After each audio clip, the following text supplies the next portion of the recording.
Hello friends, स्वागत है आपका प्राइस एक्शन कोर्स के एपिसोड नंबर 4 में। तो फ्रेंड्स, आज हम जानेंगे कि प्राइस एक्शन में कैंडलस्टिक पैटर्न क्या होता है और कैंडलस्टिक हमें कहाँ कहाँ पे इसका क्या क्या यूज़ होता है बेसिकली। तो कैंडलस्टिक प्राइस एक्शन में सबसे ज़्यादा भूमिका कैंडलस्टिक का होता है ट्रेंड लाइन के बाद, कि कैंडलस्टिक एक हमें पैटर्न जो होता है वो कंफर्मेशन के रूप में हमें ये प्रदान करता है, जिससे कि हम किसी भी प्राइस के मूव को कंफर्म कर सकते हैं कि प्राइस अभी यहाँ से किस तरफ जा सकता है। सपोज दैट मैं आपको बताता हूँ, अभी यहाँ पे आप कोई एक प्राइस एक ट्रेंड की तरह नीचे जा रहा था, है ना। एंड जब ये ऊपर गया यहाँ पे ट्रेंड पे, तो आपने यहाँ पे देखा होगा एक यहाँ पे बुलिश के बाद आपको एक बेरिश मारूबोजू दिखा, एक स्ट्रॉन्ग सा बेरिश मारूबोजू दिखा। ये कैंडल, जिस कैंडल का जो कोई भी शैडो नहीं होता है, ठीक है, ओपनिंग प्राइस और क्लोजिंग प्राइस में कोई भी शैडो नहीं होता या फिर हल्का सा शैडो होता है, तो वो एक स्ट्रॉन्ग मारूबोजू कहलाती है। और स्ट्रॉन्ग मारूबोजू का जो एक्यूरेसी होता है वो 70 to 80% होता है। तो आपने यहाँ पे एक बेरिश मारूबोजू देखा, इसके बाद मार्केट को आपने देखा थोड़ा थोड़ा थोड़ा थोड़ा नीचे। हर बार इसका जो हायर था, पिछली बार जो बनाया इसका हाई, ये इससे कम था, है ना। अगर हम यहाँ पे एक अपना ट्रेड लेते और यहाँ का स्टॉप लॉस लगाते, तो हमारा ये यहाँ पे टेक प्रॉफिट, इसका 1:2 का हमारा टेक प्रॉफिट हिट हो रहा था, इसका आपका स्टॉप लॉस नहीं हिट हुआ है, आप देख सकते हो इस ट्रेड में। तो हम किसी भी पैटर्न को कंफर्म करने के लिए हम कैंडल स्टिक का यूज करते हैं। हर एक कैंडल का कुछ ना कुछ मतलब होता है, कुछ ना कुछ साइकोलॉजी होता है, कि अलग अलग टाइम फ्रेम में अलग अलग कैंडल का अलग अलग मतलब निकाला जा सकता है। जैसे कि जिस कैंडल का बिल्कुल भी शैडो नहीं होता है, चाहे वो अगर वो रेड होती है तो उसको बेरिश मारूबोजू, अगर वो ग्रीन होती है तो उसको बुलिश मारूबोजू बोलते हैं।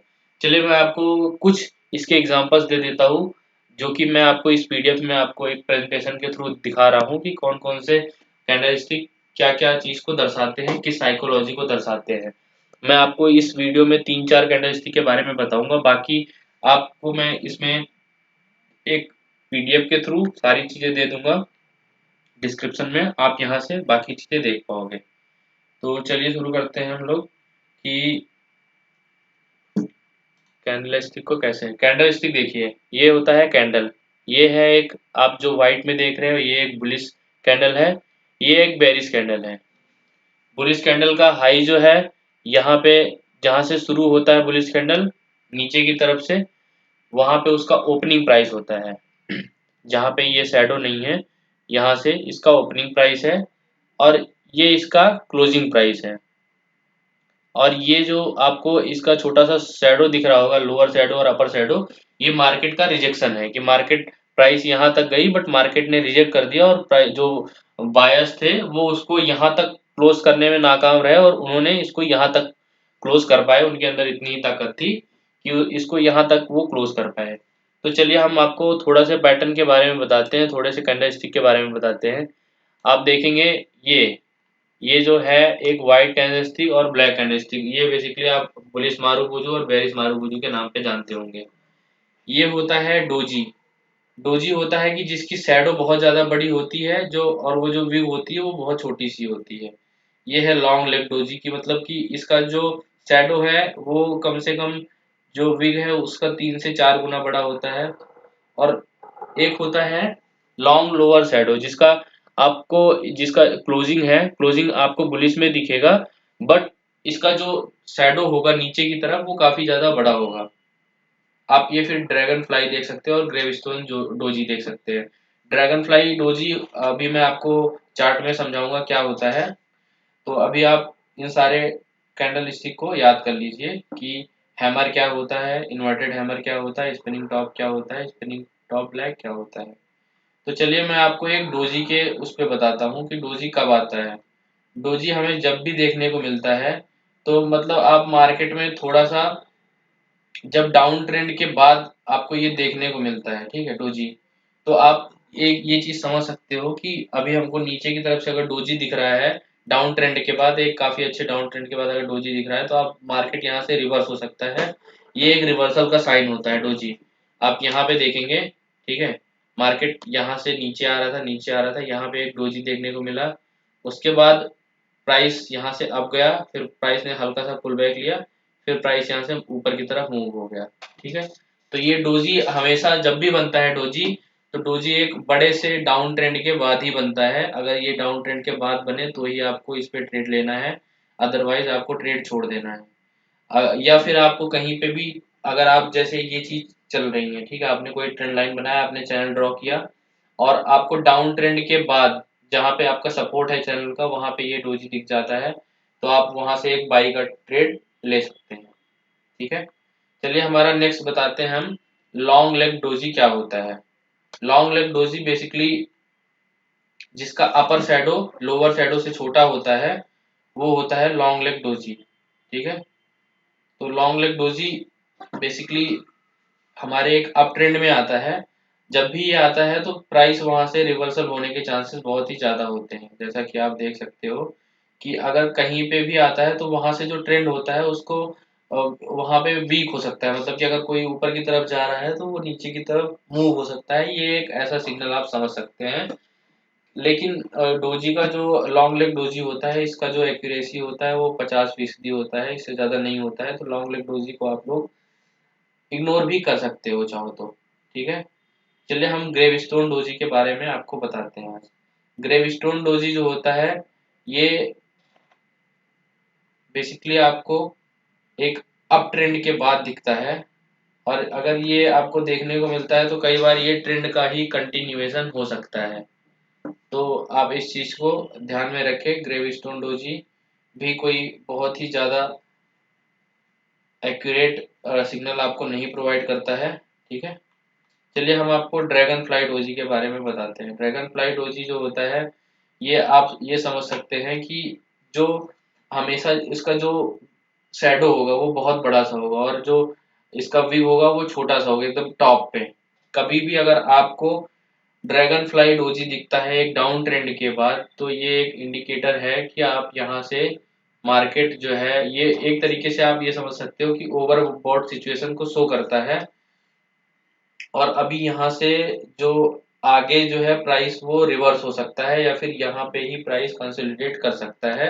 ड्रैगन फ्लाई डोजी का ये मतलब होता है। जैसे कि चलिए हम आपको बता देते हैं, मार्केट एक डाउन ट्रेंड में था, डाउन ट्रेंड के बाद यहाँ पे एक आपको ड्रैगन फ्लाई डोजी आपको एक फॉर्म होता हुआ दिखा, देन यहाँ से प्राइस वापस से रिवर्स हो गया ऊपर की तरफ। ठीक है, ऐसे ही आपको कई सारे हैंगिंग मैन दिखेंगे। हैंगिंग मैन बेसिकली होता है डोजी की तरह ही होता है, बट हैंगिंग मैन का जो विग होता है वो ऊपर की तरफ होता है और शैडो नीचे होती है। शैडो इसकी 3 गुना बड़ी, 2 से 3 गुना बड़ी होती है विग से। आपका विग छोटा सा होगा और ऊपर की तरफ कोई उसका शैडो नहीं होगा, खाली ऊपर विग ही होगा। जो ओपनिंग प्राइस है और क्लोजिंग प्राइस है वो आपको बेरिश और बुलिश में दिख सकता है, बट आपको ये कैंडल हैंगिंग मैन जो कैंडल होता है ये दोनों तरफ दिख सकता है। आप ये बेरिश या फिर बुलिश दोनों पे दिख सकता है। अगर आपको ये बुलिश ट्रेंड के बाद दिखता है, ठीक है, तो यहाँ से प्राइस नीचे की तरफ रिवर्स हो सकता है।